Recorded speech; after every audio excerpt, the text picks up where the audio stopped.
Narup, and I'm here with my man Leroy Moore, and we're going to be talking about, the inspiration for this movie, this documentary about Joe Capers. So Leroy, I got a call from you one day asking me about Joe, so I want to know how you heard about Joe.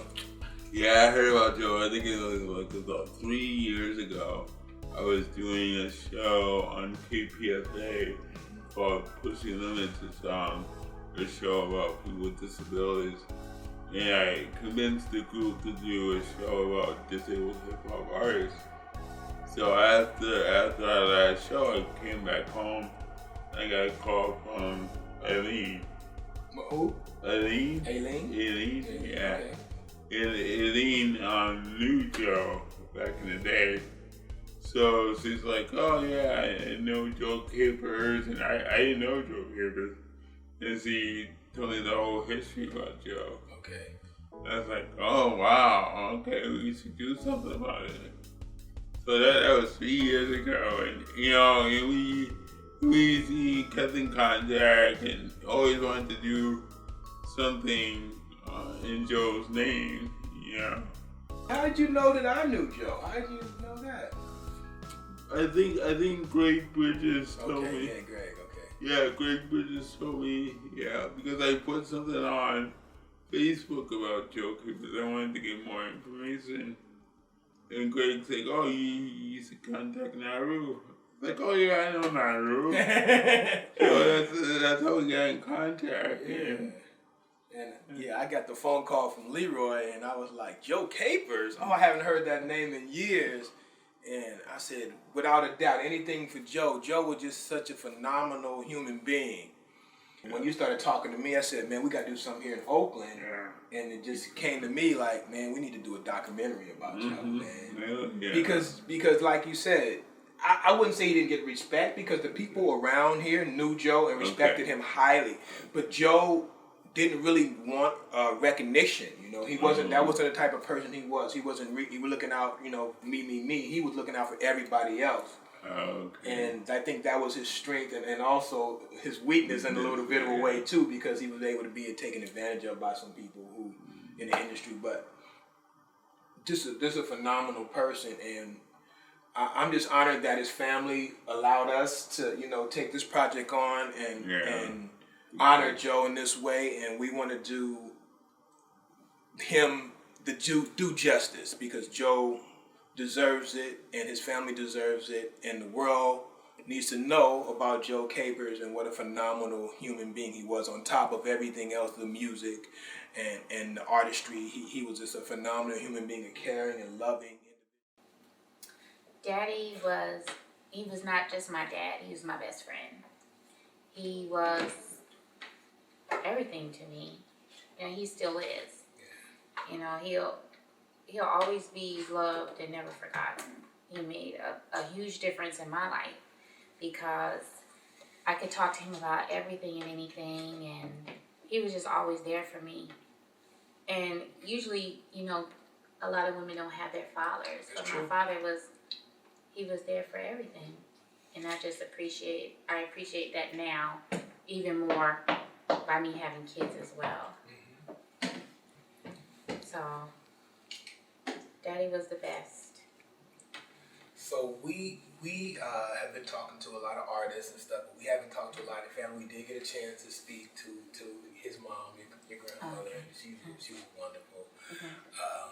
But we want to hear from you about, a little bit about how he lost his sight, and I know you weren't there at that time, but I know you know the story, and then a little bit about the music that he did, if you know anything about that. Well, Daddy lost his sight when he was 8 years old. 8. And he was being lazy, taking the easy way out. Back in the day, you had to have, he was a Boy Scout. Okay. And when you get your patches, they just give you the patches, but you had to have them turned right side up. Okay. They were upside down. And you had to do a good deed. And so his good deed was unclogging the bathtub drain. Okay. And he opened the drain out and went to pour it down the drain, and it burned the pupils off of his eyes. Oh. he lost his sight, but everything else was just heightened. His ear was great. Yes. His sound was great, right? And just all the people that he worked with. I remember when I was a little girl, I was coming home from school and I saw Yo-Yo coming out of the studio. Okay. And I'm like, oh my gosh, Daddy, do you know who that is? Yo-Yo from with Ice Cube and all that. Yo-Yo? Oh, wow, I didn't know that. Yeah. And that's when her song was about to come out. I'm trying to play you out. You're trying to play me out or something like that. And I was like, Daddy, do you know who that is? He's like, yeah. So yeah, he's worked with a few people, and I remember I got an autograph from Digital Underground. Okay. And it was just amazing being that young, being able to meet these different people, and I would go to school and say, yeah, I met this person. I'm like, yeah, whatever. I'd be like, bam, yeah, here's my autograph. Here's the proof. So. What was the name of his studio? Do you remember? J-Jam Recording Studios. And for the record, tell us where it was. It was in the bottom downstairs of our house. I want that famous address. 98 Elysian Fields. There we go, 98 Elysian Fields. I just think it's such a wonderful name, Elysian Fields, and then to have that beautiful music come out of there. It's just fantastic. Yeah, but the homeowners used to complain about it because it was so loud. So Daddy had to soundproof the studio. Right. So you would go down there, then you can hear. It's like, it was crazy because I'm younger. I'm not really understanding about the soundproof. And you open the door, it's like boom, blow your hair back noise, and you close the door and you don't hear anything. It's like what? Boom. It's like okay. But yeah, he was really fun. Well, that's beautiful. I mean, we know a lot about his music, but we don't know about him as like a family man. Like, I heard that he really likes seafood. Was that true? Oh my goodness, Daddy loved seafood. He could put some crab back. Oh my gosh, Granny has this tradition every Christmas Eve. She cooks gumbo. Okay. And invites everybody over. And Daddy has this huge bowl and sits in front of him, and he just goes for it. I mean, he can just. I'm like, I don't even like crab like that, but to watch him, like, oh my goodness. But he loves crab. His favorite is crab and scallops. Okay. Yeah, I knew he liked seafood. I knew that about him. Oh yeah, he loves seafood.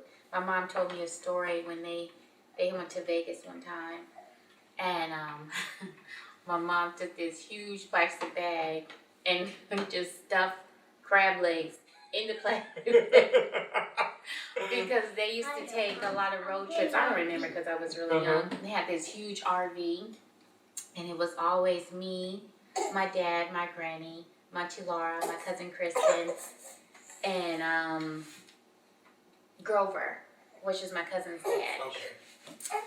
And you take these road trips and go different places. I mean, this huge RV. And, it's a really, like, family trips and different things like that. So, yeah, we were close. It was a trip. I still remember seeing little Lucretia when she was little. Like 3 years old or something, running around the house. Yeah, another great thing about Joe was his spirituality, man. I mean, I don't mean religious. I mean spirituality. Joe was a cat who, he believed in the Most High, without having to put a title on it. Okay. Yeah, that brother's great, man. No, without a doubt, man. It's just my finest wish that a lot of people not just here in the Bay Area, but around the world, just get to know Joe's story. Yeah. Because his impact on, when you asked me earlier about his impact on musicians here, his impact was on musicians here, and those musicians went out to have an impact on the world. Exactly. And, so through some degree, Joe had an impact on the world. That's what I'm saying. That's exactly what I'm trying to say. Yeah.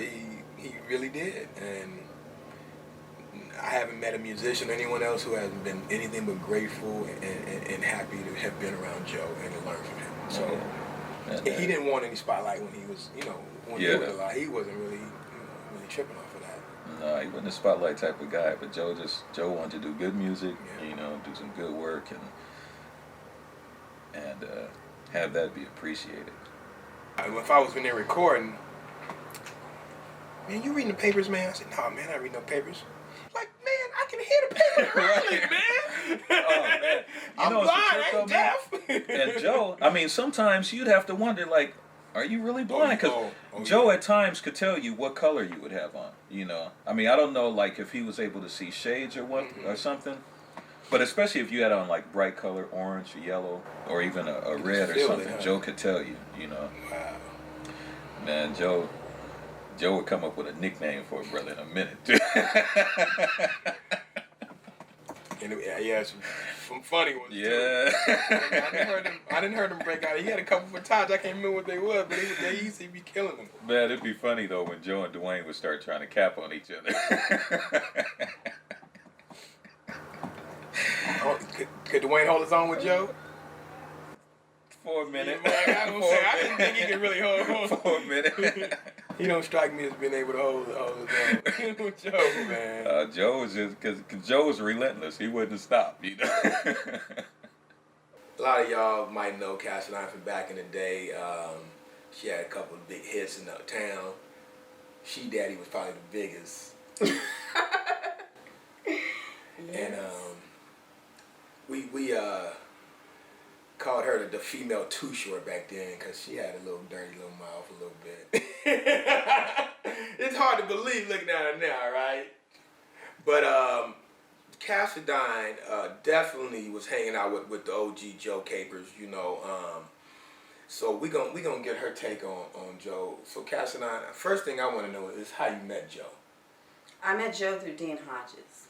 Okay, well, for people who don't know, who's Dean Hodges? Dean Hodges was, he is 75 Girls. 75 Girls. Yeah, he was our Def Jam. That's right. And so who did Dean put out first? Well, let's let everybody know. So, Too Short. Too Short. So everybody know Too Short. If you don't know he put out Too Short, right. You don't know hip hop. Well, a lot of folks don't know that. Yeah, they think Too Short started when he got on Job, but I wasn't ever close to a lot of people, so Joe and Dean were two important figures to me. Joe probably knew me a lot more than anybody because my sessions were closed. I said, Joe, I don't think you blind. Right. You it's like you see things without seeing. Yeah, you really had it.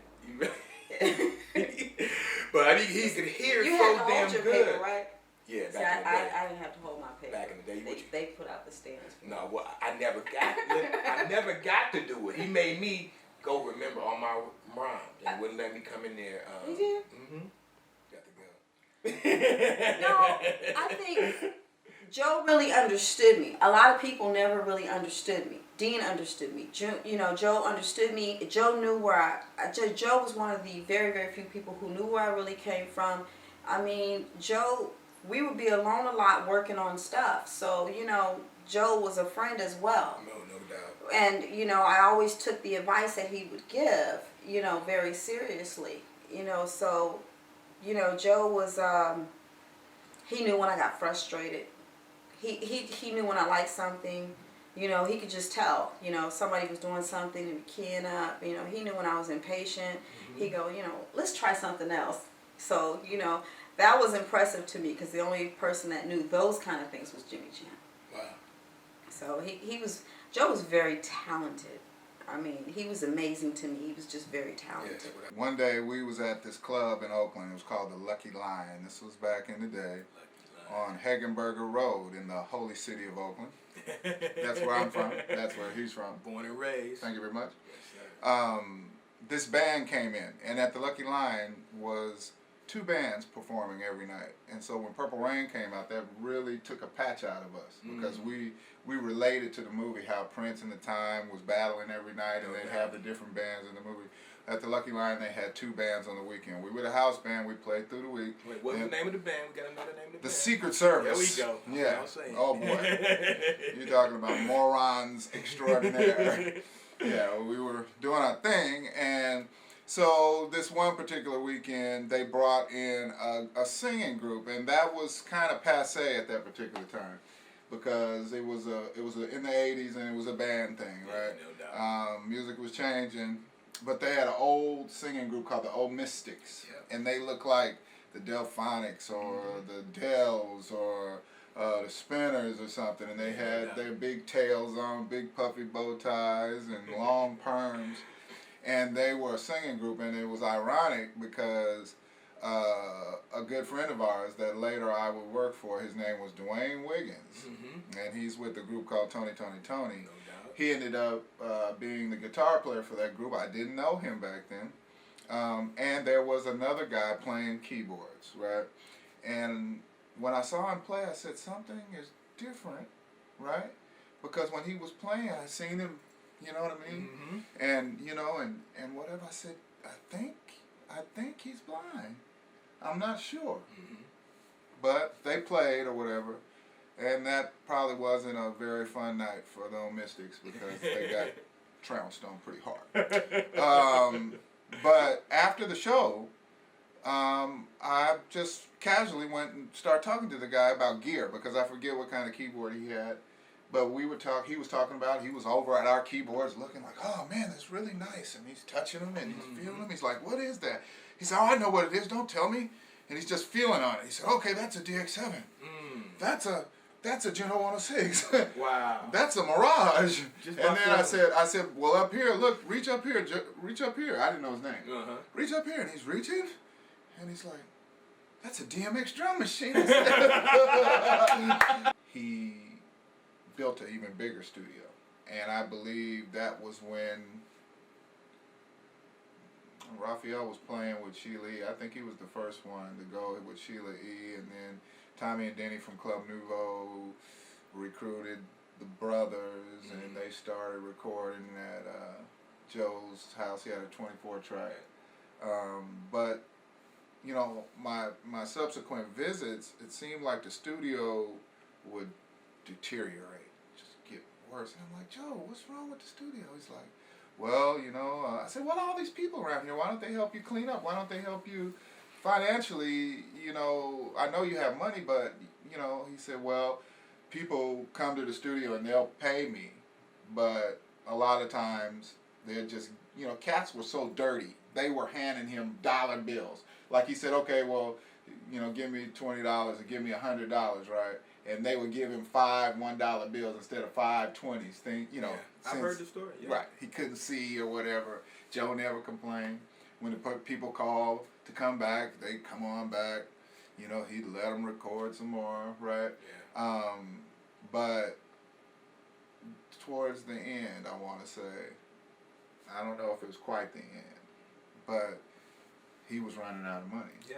And so I was like, well, Joe, what about all these people that you've been taking care of? What about all these now superstars whose careers you've basically launched? And there was a lot of them. I mean, a lot of people in Oakland, because Oakland music Without a scene, doubt. it was growing back then, you know what I mean? And I said, well, what about these people? Well, you know, it's okay. I'm not tripping, you know. And the last time I went to the studio, nothing worked, you know.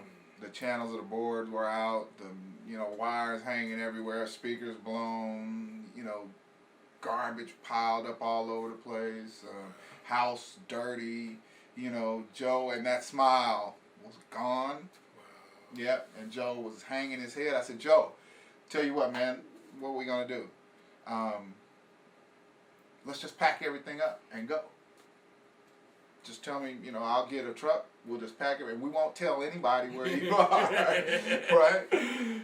He said, nah, but people depend on this and that, and then I figured it out, that gave him his will to live. You know, being around all those people was his food. That was his sustenance. Wow. The adage is, 2 wrongs don't make a right. So you must do the right thing. And when I think about the so-called right thing, I got 2 words. Joe Capers. That's beautiful. That's no doubt. That man was a angel amongst humans. And I'll never forget him, and his name comes up all the time. Yeah. I'm here with Kristen Bell, and she is the lovely niece of Mr. Joe Capers, and we're honored to have her with us today Thank you, Maria. to illuminate some of the things we might not have known about Joe, because she known him a lot better than his son might, and she's laughing already. You kind of got Joe's smile, you know. I am his niece. That's right. That's right. Well, Kristen, are you an Oakland native? You born here? In Yes, Oakland born too, and as raised well? in East Oakland, California. That's right. And East Oakland, California. I moved out after college. Mm-hmm. So after college, I went to North Carolina All to right. the East Coast, and then I never came back to California permanently to move. But this is What's wrong always with home. California? No. This is always home, That's so right. it's good to be back.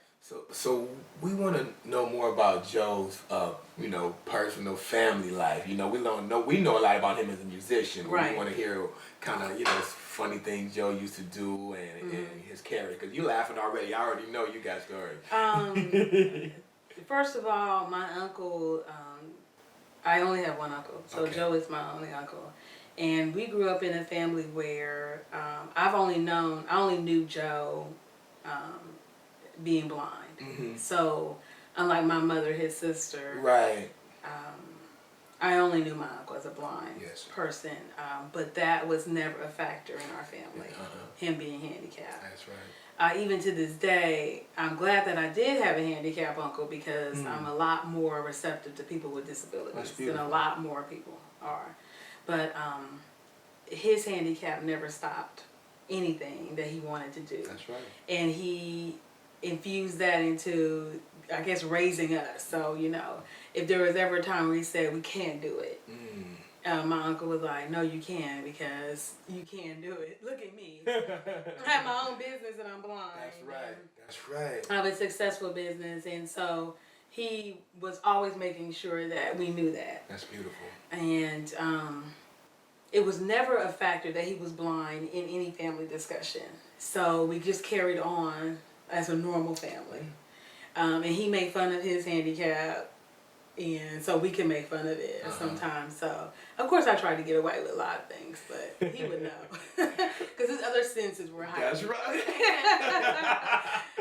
And so that was good. And my uncle didn't live far from me. We actually grew up on the same street. So his house was on the same street. So you was on Legion Fields Yes, as well. Now, what was your address? So he was 98 Elysian Fields, and I was 198 Oh, so Elysian you Fields. right up So this way. yeah, Oh, so I had to pass my uncle's house every day after school. So clearly, I had to check in with him, and so he knew everything. Yes.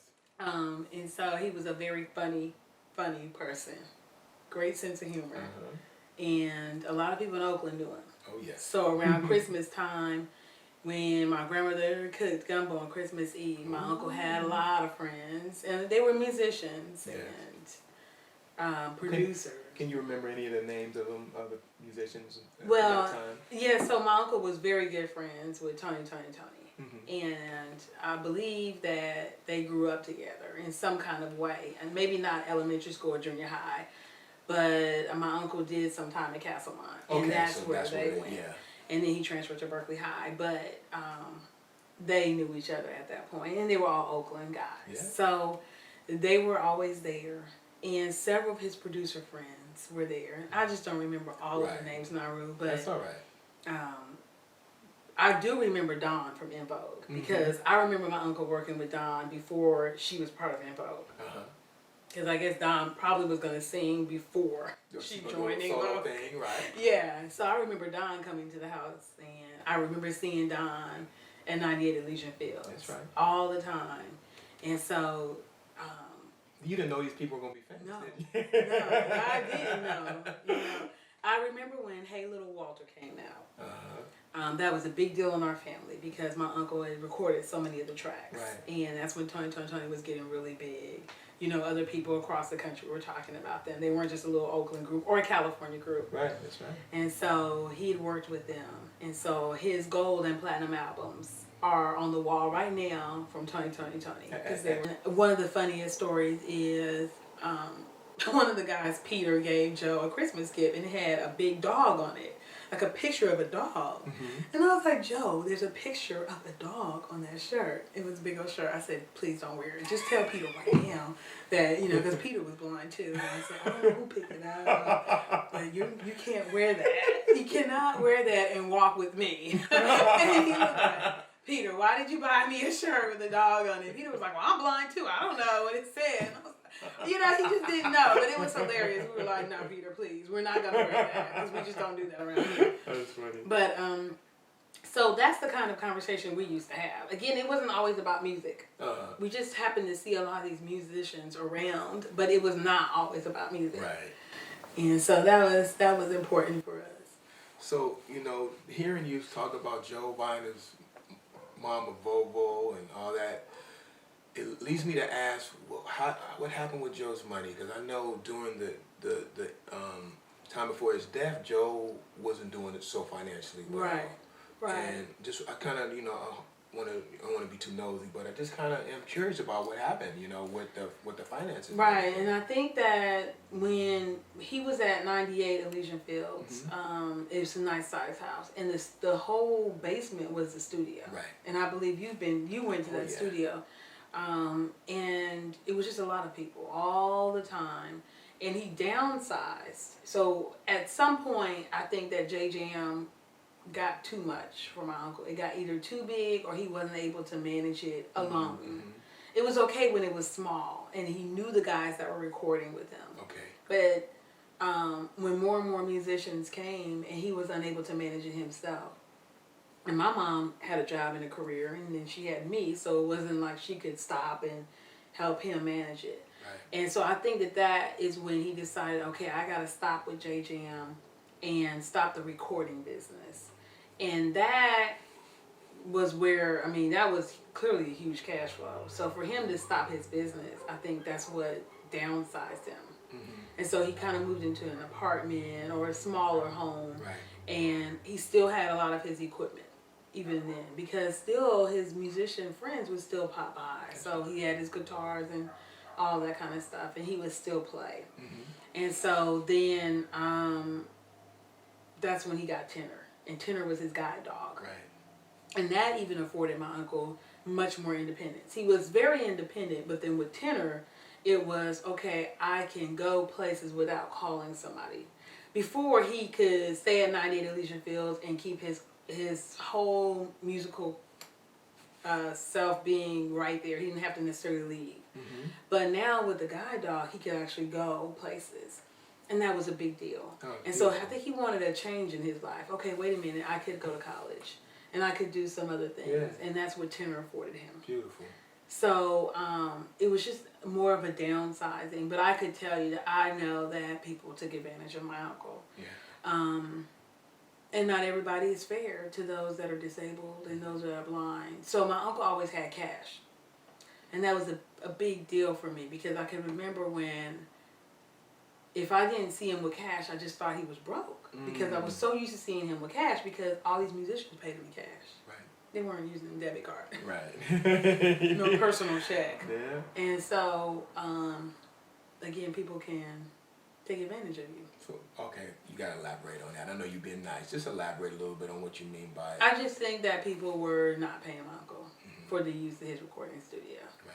You know, at first, I wasn't even aware of the fact that he had a challenge, because he moved so well Yes, sir. in his studio. And then I mean this too. I mean, I had already been recording and everything. Okay. And it dawned on me one time when I saw him, you know how he, Joe, you can't sing. Oh, you didn't even know? No, I didn't know initially that Joe was blind. That's right. I thought maybe that, you know, some people are losing their sight or they not have, but it dawned on me later, you know, after maybe the second time I was at the house, that he was actually, you know, blind. And it was amazing because, first of all, his character, you know, he was regular, what I would consider a regular Oakland cat. I mean, in other words, he always talking crazy to you, making you laugh, always got a joke, always had a heart of gold. So right. he didn't even have the heart to ask people to pay him. That's right. Most of the time you go in and do a session with Joe, you slide him, you know, $20, you know you just ran up about $300 or $400 worth of time. Joe be like, that's good. And he'll keep everybody going. So I know at that time, Tony, I believe they was calling themselves back then at that time either hot water or hot chocolate. I can't remember which one it was, but it was hot. It was one of the two. And I used to see them in the studio with Joe. everybody in the town, at Radiance at the time, later came through. Everybody came through Joe's his studio, and he had a heart of gold, very warm, and he worked with us. And he worked with us. What I remember the most was the love that was, in the studio. Joe opened up his house / studio to any and everybody that was, coming and had a dream to want to be an artist. And I was one of the individuals that benefited from his generosity. Well, in this singing business, you meet a lot of people. Yes, sir. You meet a lot of people who have it, a lot of people who don't. A lot of wannabes, a lot of people who are just gems. Yes. And I found Joe to be a gem. First of all, because he was blind. And I always take notice to people who have something that, that God had given them, to do. And he was like on a mission. Yes. And he just had a good heart. He had a studio. He did things that you wouldn't expect a blind person to do. And that just showed something about his heart. He had a dedicated heart. He loved what he did. Yes, sir. And I enjoy working with people who love what they do, because you don't have to force them to do it. Not at all. They do it because they enjoy doing it. And Joe was a good guy. I remember when Jim and I went down to his studio, I kept asking Jimmy, I said, how is he going to record us? And I said, is somebody else going to be there with him? He can't really see. What are we doing? Are we just doing this just because, just because we're trying to be Christians? And Jimmy kept saying, this brother's talented. And I'll never forget the first time, we went to his studio, and I'm looking around, and he was able to do things that people with good sight couldn't do. And I just watched him. I just had to watch him. The miracle. I just had to watch him. And he's just a good-hearted person. And he always remembered who you were by the sound of your voice. He knew who you were. And that meant a whole lot to me, to see somebody like that in the business. But I met Joe, I believe it was the end of 1985, and it was right around the time when the Def Jam tour first came to Oakland. Okay. Right. Needn't say no more. And we were a part of the crew then. And I used to do beats and bass lines and some, turntable stuff with EASKI and CMT. Right. And we used to make beats out of C's basement. Right. And that was on Modesto Ave in Maxwell Park. So anyway, to make a long story short, we used to do all the recording up at J Jam Studios. And Sean had me come in, or EASKI had me come in and do a bass line. And I can't remember the name of the song, even though I'm hearing the beat in my head. I was thinking about it this morning. And I met Joe, and that was around the fall time, or maybe early winter of 1985, 86, something like that. And then I didn't see him for a while. It was maybe about a year and a half, 2 years. And I actually did this gig. It was a benefit for Oakland Public Schools. And my godfather, Ed, was on it. And I believe Eddie Marshall was the drummer. And Joe happened to come with Greg, I believe. Greg Bridges. Yeah, who was a close friend of mine. And as well as his roommate, Jason. Right, Jason was the other engineer in the house. That helped run the studio at the time. And Joe had never heard me really play. He just heard me do, bass line to a beat, and that's that. So, he knew Ed, so that's the reason why he came out. And he said, oh, well, Ed said, this is my godson, Troy. He said, oh, I know Troy.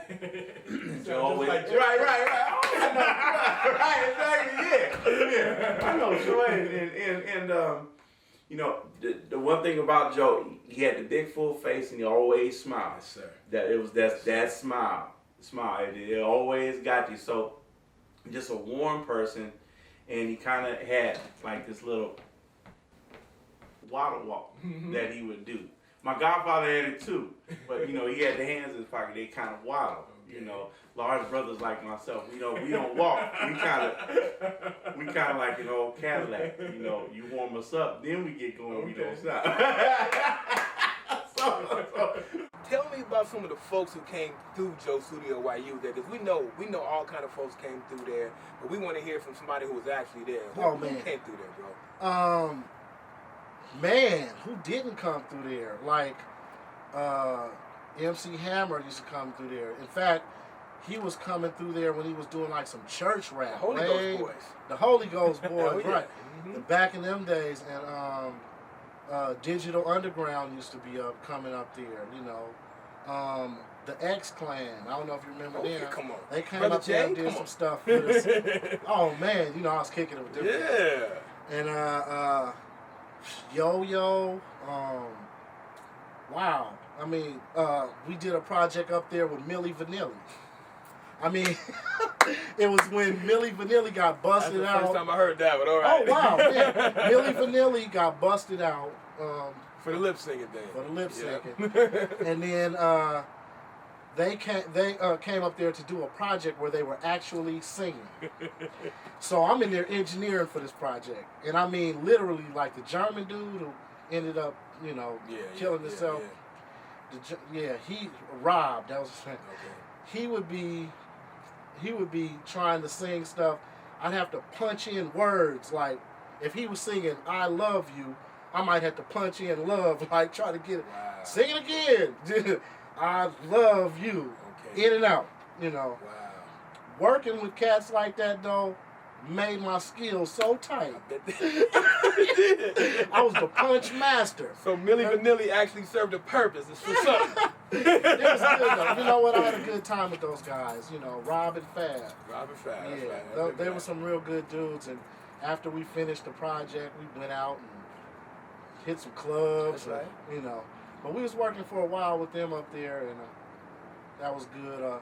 I mean, a lot of people can't. You know, Tony started up there. Mm-hmm. And Vogue used to be up there. Man. The list goes on, huh? Short used to be up there.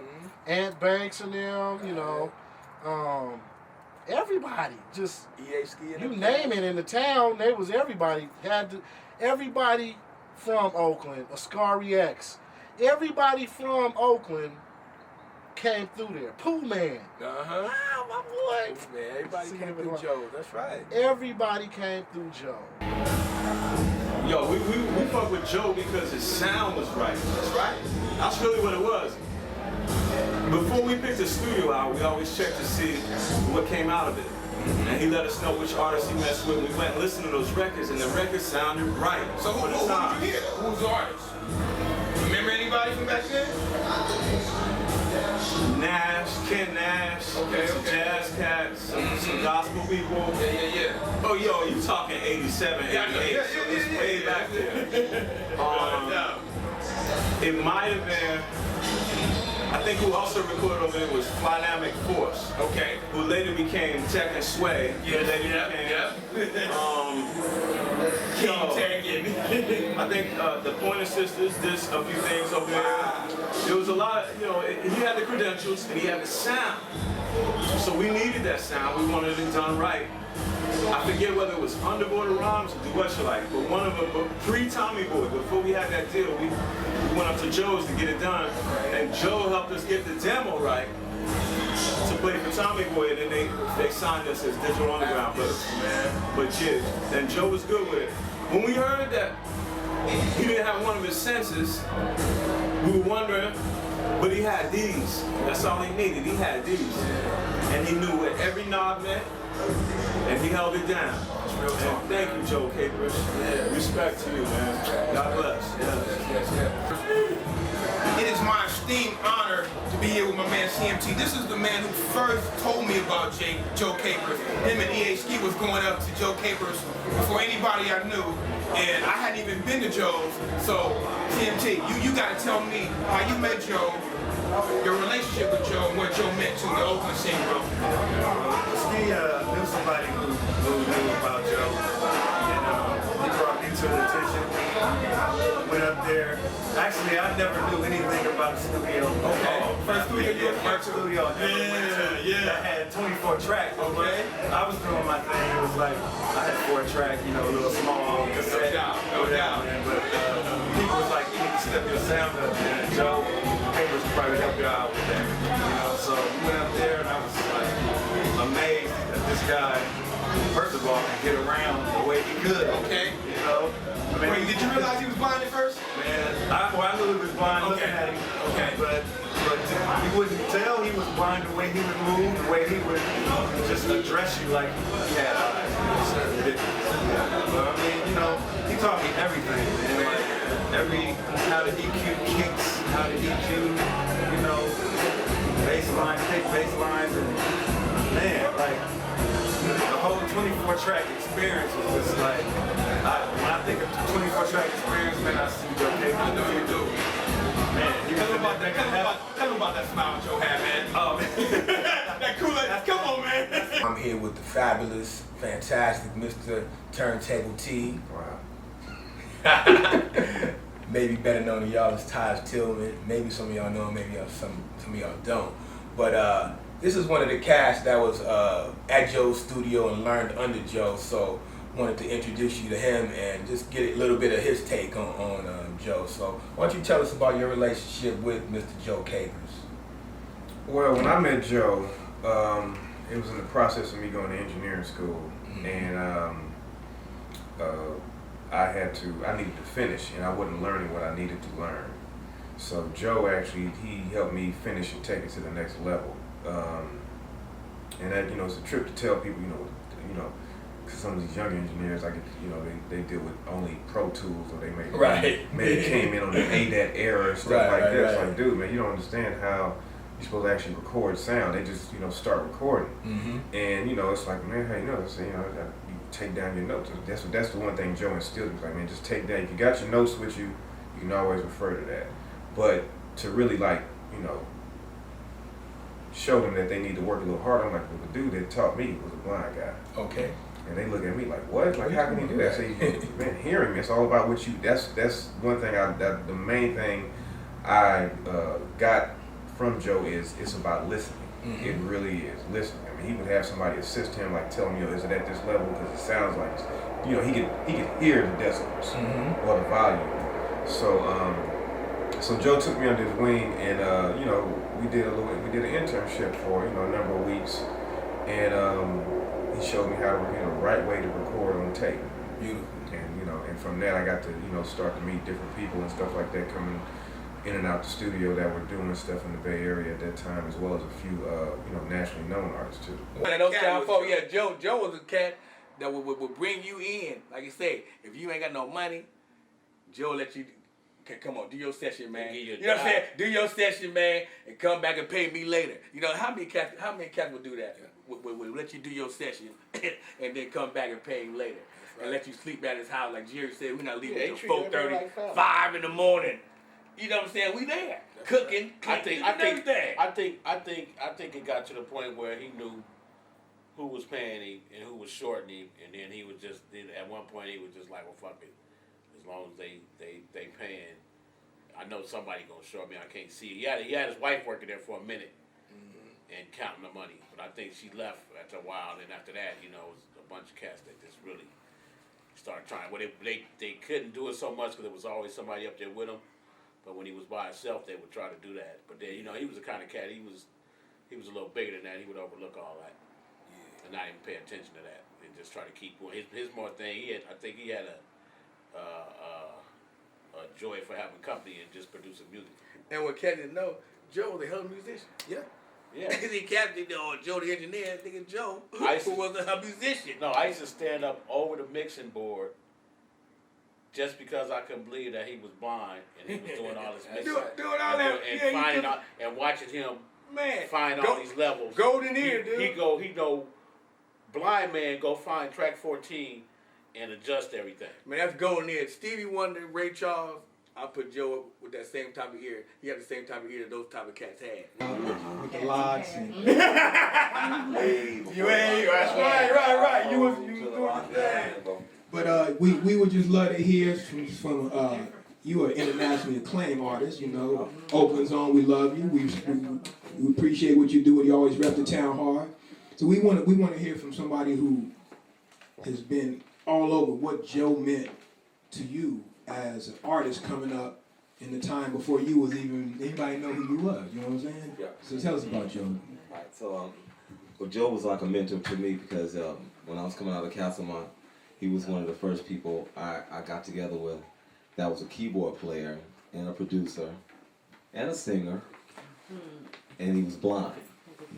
So, but when you worked with him, you didn't trip off that because he had extra sight and extra things. And he said, you know, he used to always say, I'm not blind, I just can't see. Right. You know what I mean? That was what I used to always say to me. But I mean, it took me a while to understand where he was coming from with that. But I learned so much from him because I was one of the ones that helped him dig out the basement to put the studio there, and we gave many parties, and just it was a great time. You know, he showed me from 4-track. He went from a 4-track to a 16-track, the 24-track to way out of here.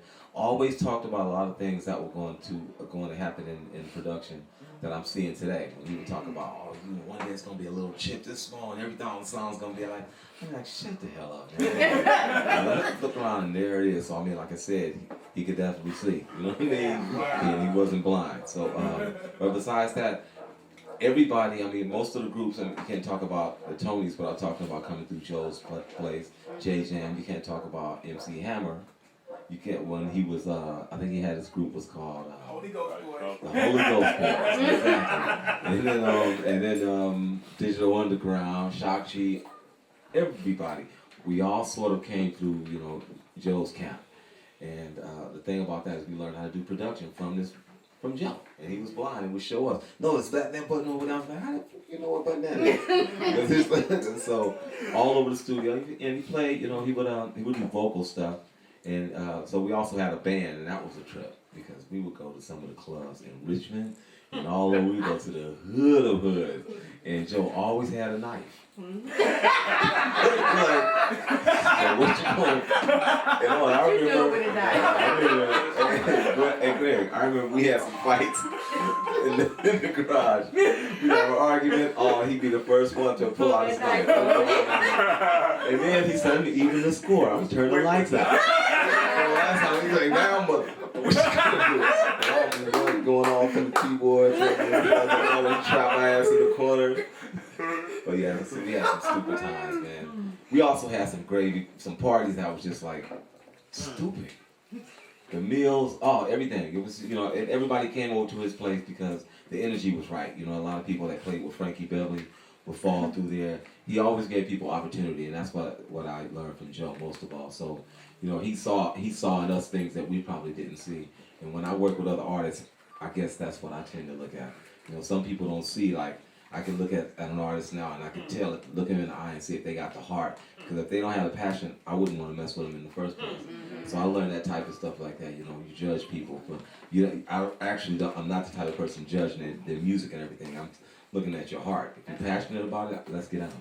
For my man Joe Capers. No? I'm here to make you understand. Joe was the true definition of a man. Salt of the earth. The way that I can measure his worth with mere words. But I'll try, so bear with me, alright? He was blind, but that was never a deterrent. For him to succeed, he showed valor and courage. To us musicians, he was the end-all, be-all. He taught us so much. Even though he couldn't see, y'all, he gave us wings and he showed us how to fly.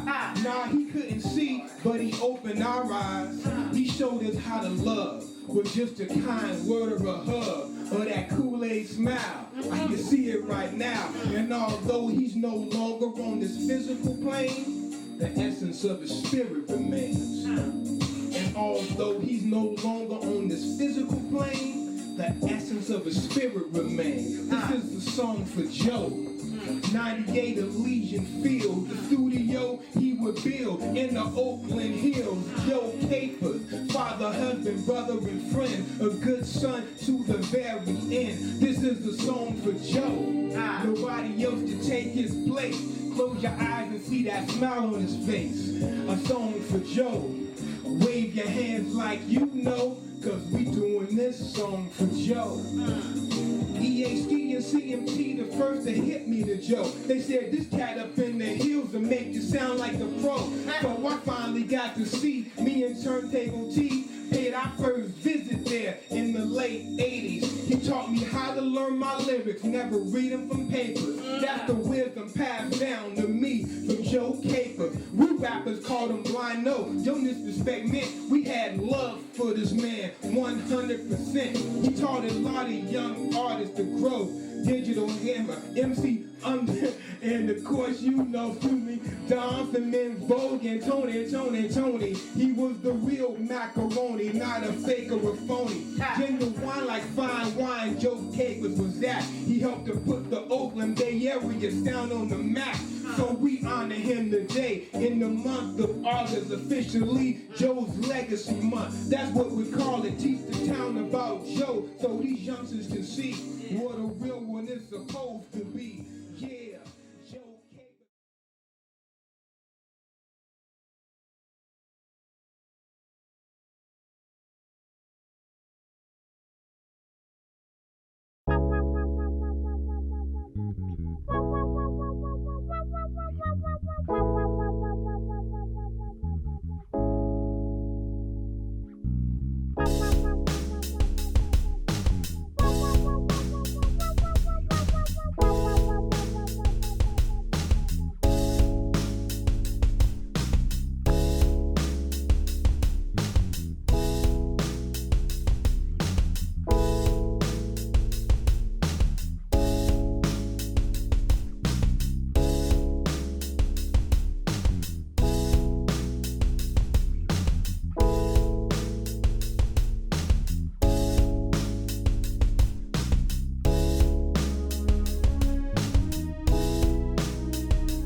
Mm-hmm.